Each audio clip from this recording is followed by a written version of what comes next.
Assalamualaikum warahmatullahi wabarakatuh. Perkenalkan, saya Muhammad Syarifuddin dengan nomor induk mahasiswa 230201010207. Pada kesempatan kali ini, sebagai bagian dari ujian akhir semester mata kuliah Bahasa Indonesia, saya akan memaparkan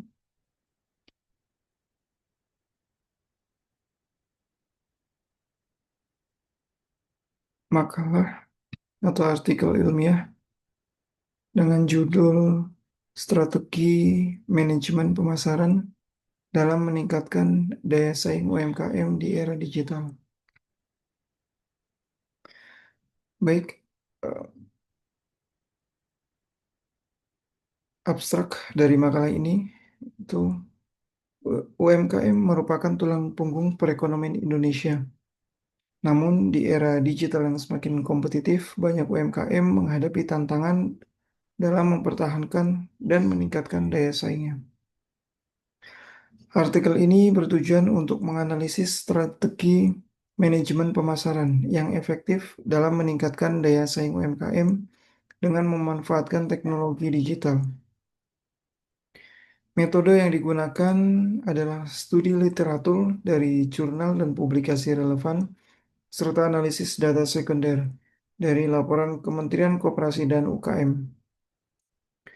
Hasil dari penelitian menunjukkan bahwa penerapan digital marketing, branding yang konsisten, dan pemanfaatan e-commerce secara optimal merupakan strategi kunci untuk keberhasilan UMKM di era digital.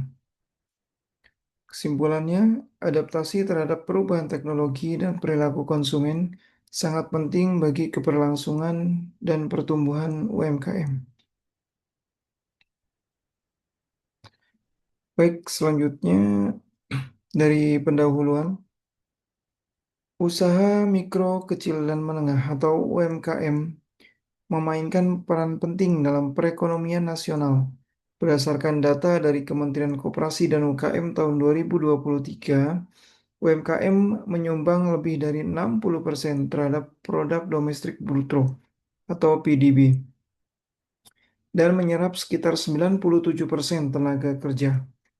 Namun, tantangan globalisasi dan perkembangan teknologi digital menuntut pelaku UMKM untuk lebih adaptif dan inovatif, khususnya dalam strategi pemasaran. Dalam konteks ini, manajemen pemasaran menjadi kunci dalam menentukan keberhasilan bisnis UMKM. Artikel ini akan mengkaji bagaimana strategi pemasaran berbasis digital dapat meningkatkan daya saing UMKM di Indonesia.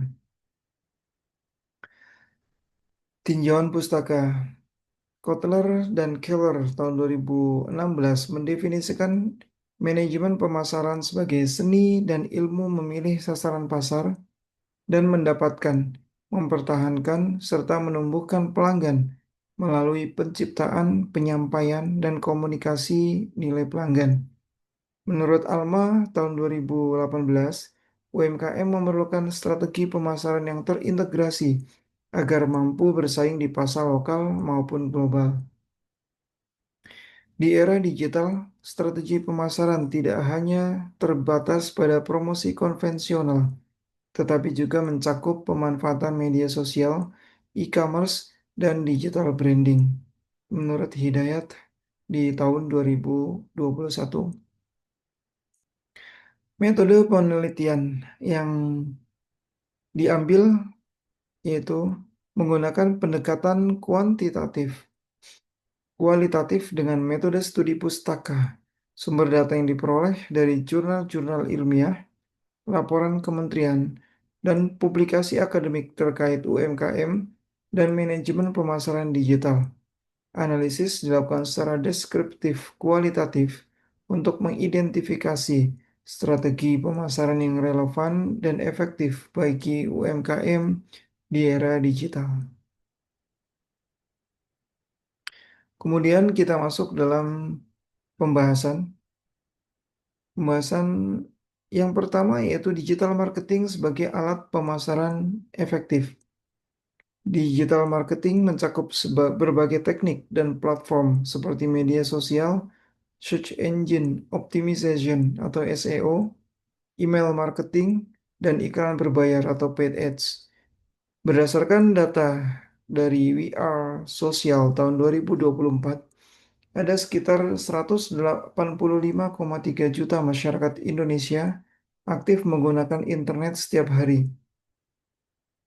Ini menunjukkan bahwa digital marketing merupakan kanal penting untuk menjangkau konsumen secara luas dan efisien. UMKM yang memanfaatkan media sosial seperti Instagram, TikTok, dan WhatsApp bisnis dapat memperluas jangkauan pasarnya secara signifikan. Selain itu, pemanfaatan SEO dalam website UMKM membantu meningkatkan visibilitas di mesin pencarian seperti Google, sehingga memudahkan calon pembeli atau konsumen menemukan produk mereka. Strategi pemasaran berbasis konten seperti video pendek, infografis, dan live selling juga terbukti meningkatkan tingkat keterlibatan dan konversi penjualan. Yang kedua, pentingnya branding dan citra produk. Branding yang kuat memberikan identitas dan keunikan tersendiri terhadap produk UMKM. Unsur-unsur penting seperti logo, slogan, desain kemasan, dan pesan merek harus disusun secara konsisten agar mudah dikenali oleh konsumen.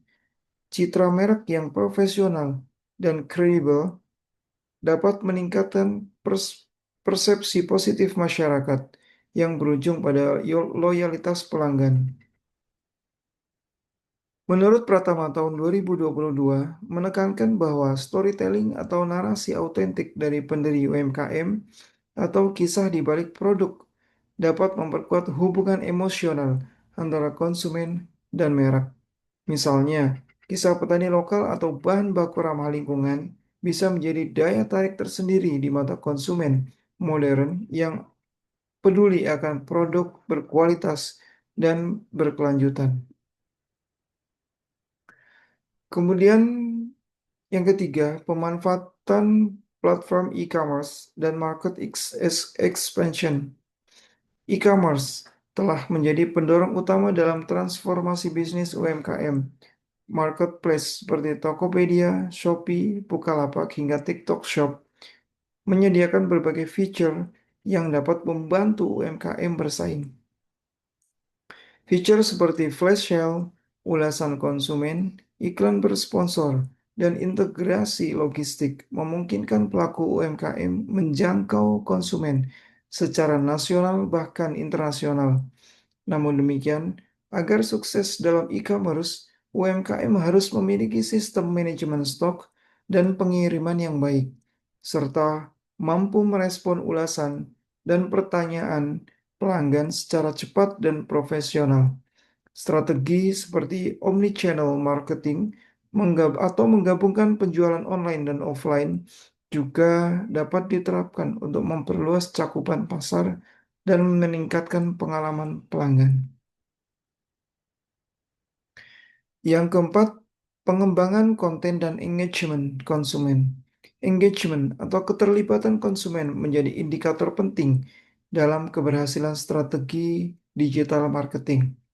UMKM perlu mengembangkan konten yang tidak hanya menjual, tetapi juga memberi nilai tambah bagi audiens. Konten yang edukatif seperti tips penggunaan produk, tutorial, atau konten yang bersifat inspiratif dapat menciptakan interaksi yang lebih mendalam dengan konsumen. Melalui fitur-fitur seperti polling, Q&A, dan live session di media sosial, UMKM bisa membangun komunitas loyal dan memperoleh umpan balik langsung dari pelanggan. Strategi konten berbasis User Generated Content atau UGC seperti testimoni dan repository konsumen juga terbukti meningkatkan kepercayaan dan kredibilitas merek. Yang kelima, kolaborasi dan networking dalam ekosistem digital. Untuk memperluas jangkauan dan meningkatkan nilai merek, UMKM dapat menjalin kolaborasi dengan influencer, konten kreator, atau UMKM lain yang relevan. Kolaborasi kampanye lintas produk atau program promosi bersama dapat menciptakan sinergi atau menjangkau pasar baru. Selain itu, partisipasi dalam pelatihan digital komunitas bisnis online serta inkubasi atau akselerator UMKM juga membantu meningkatkan kapasitas manajerial dan memperluas jaringan usaha. Kita ambil kesimpulan dari pembahasan di atas, yaitu manajemen pemasaran berbasis digital memberikan peluang besar bagi UMKM untuk meningkatkan daya saingnya di era digital. Strategi yang mencakup pemanfaatan media sosial, platform e-commerce, branding yang kuat, serta konten yang menarik terbukti mampu menarik lebih banyak konsumen dan membangun loyalitas jangka panjang. Keterlibatan konsumen, kolaborasi strategis, dan adaptasi terhadap teknologi digital menjadi aspek yang tidak terpisahkan dalam keberhasilan pemasaran UMKM. Oleh karena itu, pelaku UMKM perlu terus belajar dan beradaptasi terhadap tren digital serta memanfaatkan berbagai sumber daya yang tersedia agar mampu bersaing di pasar yang semakin kompetitif. Terima kasih. Itu tadi artikel yang saya sampaikan dan beberapa daftar pustaka yang kita ambil dari berbagai jurnal.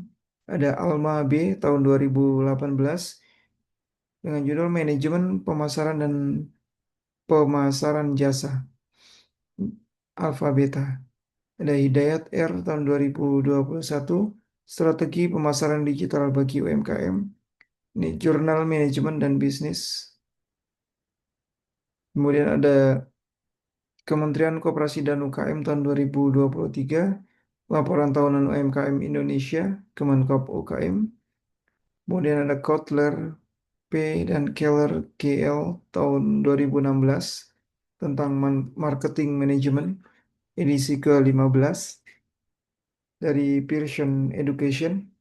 Kemudian ada Pratama A tahun 2022 pengaruh brand image terhadap loyalitas konsumen UMKM di Jurnal Ekonomi dan Bisnis.